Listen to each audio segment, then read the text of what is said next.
Welcome back. You're watching Young Turks, your one-stop shop for everything entrepreneurial from India and across the world. A serial entrepreneur and one of Israel's high-tech venture capitalists, Jonathan Medved is the founder and CEO of OurCrowd, a leading global equity crowdfunding platform for accredited investors and angels. OurCrowd has invested over $330 million into 110 portfolio companies since its inception in 2013. We caught up with John to know more about the Israeli tech ecosystem and his investment plans for India. Take a look. Now, Israeli startups think of going global from day one. How does this thinking help? How do they see scale so early on? Well, number one, we have no local market. We're 8.5 million people. We might have almost $5 billion of venture investment compared to all of Europe's $13 billion, which is amazing. But we're only 8.5 million. So when you're a startup, you don't want to be the king of Tel Aviv. You want to go right to Silicon Valley or go to Bangalore or go to Shanghai, and you want to conquer and dominate global markets. The last time we spoke, you had made your first investment in India, Zoom Car.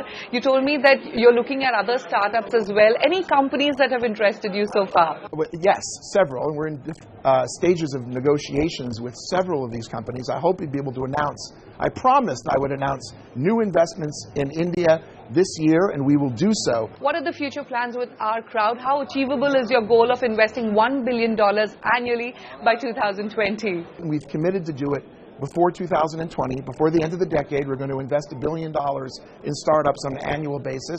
We're working hard to do it, but we can't do it without the power of the crowd.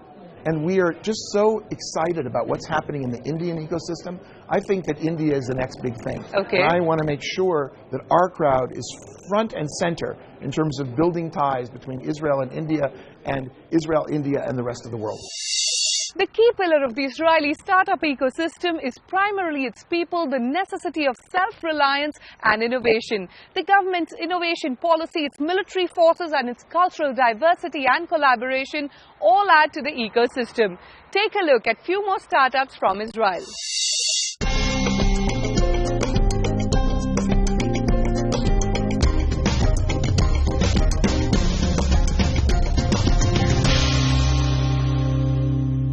SIO can help its users, whether they are consumers or professionals, to actually analyze materials in real time. What does it mean? It means that for a consumer, I can check my food before buying it or consuming it. So know if that apple is sweet enough, or know if that pill is counterfeit or not, right? If I buy a medication and want to make sure it's not counterfeit, I can use SIO for this. Sure. But it can also help professionals, for example, farmers, and people who work at farms, growing cows, for example, they can analyze the feed of the cow or the milk and better improve the yield using the SIO. So SIO essentially is Google for Matter, helping consumers analyze the physical world using smartphones. How does it do that? They can currently use it with this device, the SIO. It connects to the smartphone via Bluetooth. And then obviously they can use the smartphone to log on the information. They have a specific application for that. So this was our first product, the SIO, and we have the sensor in here. And we work together with a company called Analog Devices from Boston to further miniaturize the technology so that it can actually be embedded into a mobile phone. And what you see here is the first ever mobile phone with a molecular sensor embedded inside. This is a company called Changhong. That together with us and Analog Devices actually managed to get this phone out to the market, and in a few months it will be available in China. So give us a sense of the value of business done by your venture. About 20,000 units of those already shipped and deployed around the world. Okay. This year we are expecting to have hundreds of thousands of sensors deployed, whether it is in mobile phones, but also in kitchen appliances and throughout the world.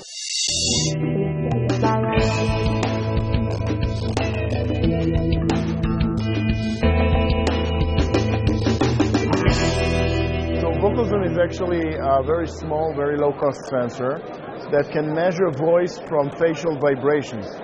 When we speak, our voice inside the mouth is not contaminated with noise.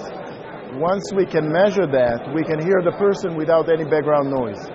So if you look at the facial skin, you can actually hear the voice inside the mouth by looking at the vibrations of the face. The sensor is very small, very low cost.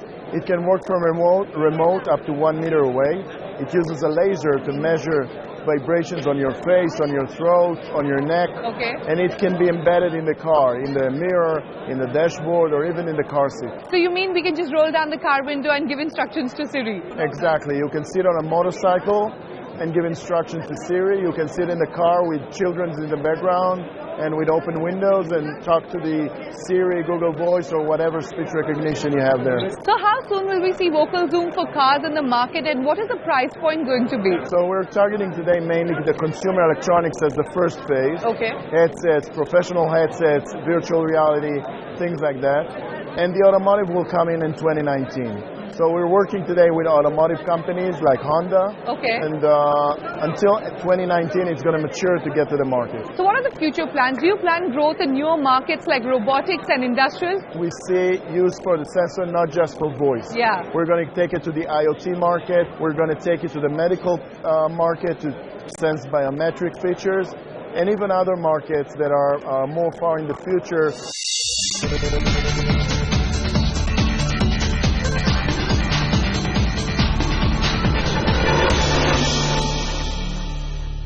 Nathan, you worked with the Israel Defense Forces for 23 years, and that's where you got the idea for mPrest. Tell us about the venture. We are running border control, air defense for Asian countries, unknown command control system, and a lot more. We have one integrated platform which gives our customer the capability to integrate security, safety, logistic operation, and even cyber security to one integrated picture. The other point is that we are giving the power to our customer to set up any rule, anytime, anywhere.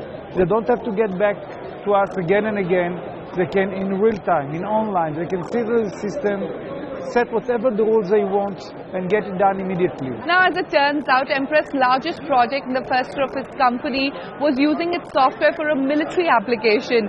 I believe it was for Iron Dome defense technology. Well, in this project, the challenge is that you have to collect huge amount of data from almost everywhere in Israel, and we have less than a second to do a big data analytics in real time to make sure, first of all, that what we see is rockets rather than our own airplanes, UAV or something like that.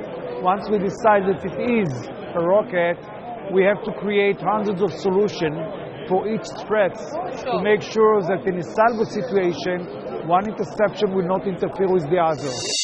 With that, it's a wrap on the special edition of Young Turks. As always, write to us with your feedback, comments and suggestions to youngturks@nw18.com.